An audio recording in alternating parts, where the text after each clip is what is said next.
Yes, good morning to all. Today we are going to discuss about Section 100 and the related case law in the Companies Act. Section 100, calling of extraordinary general meeting by the members. The board may, subsection 1, the board may, whenever it deems fit, call an extraordinary general meeting of the company, provided that the extraordinary general meeting of the company other than of the wholly owned subsidiary of a company incorporated outside India shall be held at a place within India.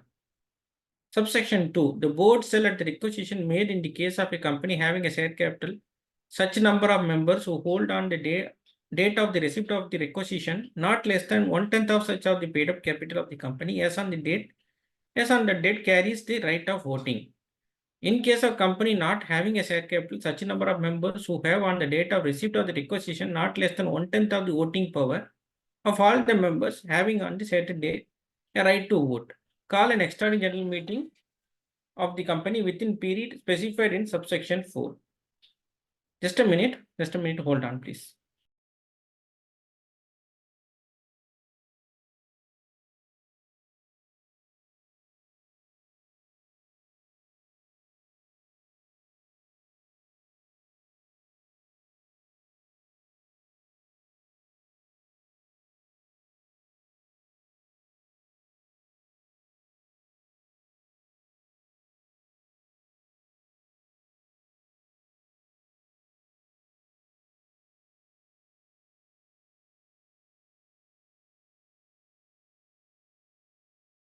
Yes, sorry. So in case the requisition made, okay, the requisition made under subsection 2 shall set out the matters for the consideration of which the meeting is to be called and shall be signed by the requisitionist and sent to the registered office of the company. This is an important provision, subsection 4. If the board does not within 21 days from the date of receipt of valid requisition in regard to any matter proceed to call a meeting for the consideration of that matter. So the meeting should be called by the requisitionist for certain subject matter. For that subject matter, they have to call an extraordinary general meeting by the company. For that matter, on a day not later than 45 days from the date of receipt of such requisition, the meeting may be called and held by the requisitionists themselves within a period of 3 months from the date of requisition. So, firstly, they have to send a notice calling for EGM.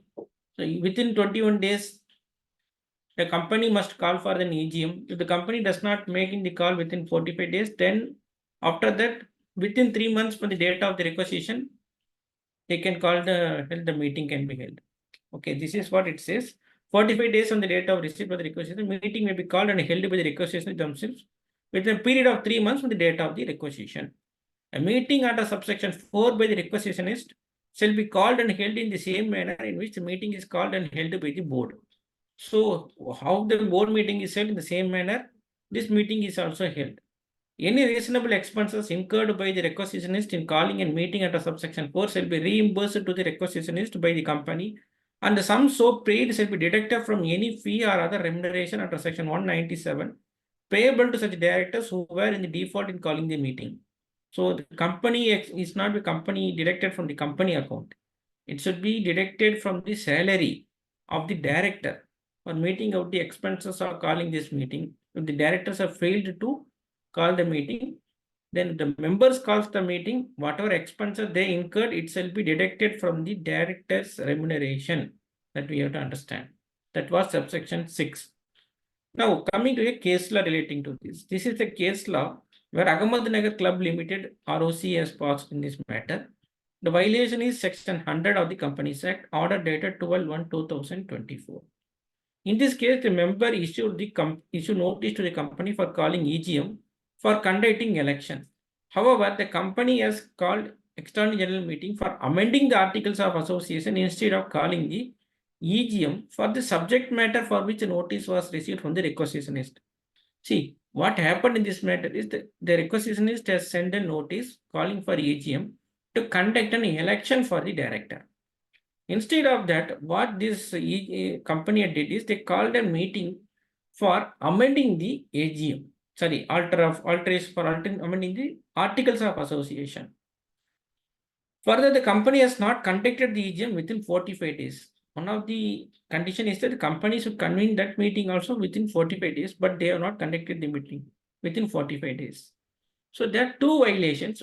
Number one is meeting is not called for considering the matter for which notice was issued by the members. Number two, the meeting was not held within 45 days. The ROC has issued notice, but the reply issued by the company is not satisfactory. Therefore, ROC imposed penalty of rupees 14,000 against the company and rupees 14,000 each for all the 8 directors. There were 8 directors in the company. So all the 8 directors were held liable. The 14,000 is imposed as a penalty on them.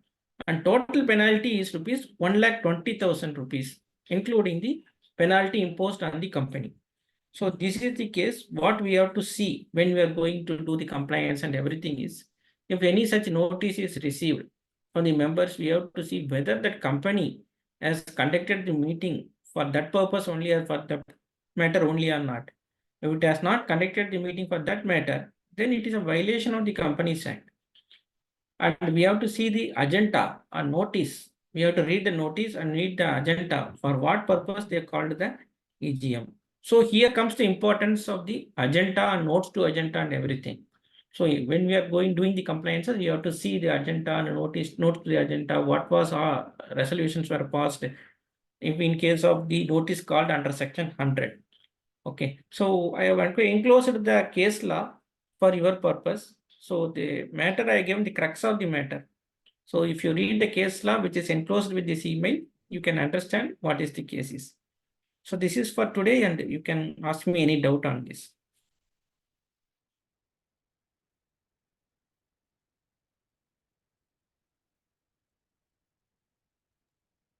Sir, it is clear.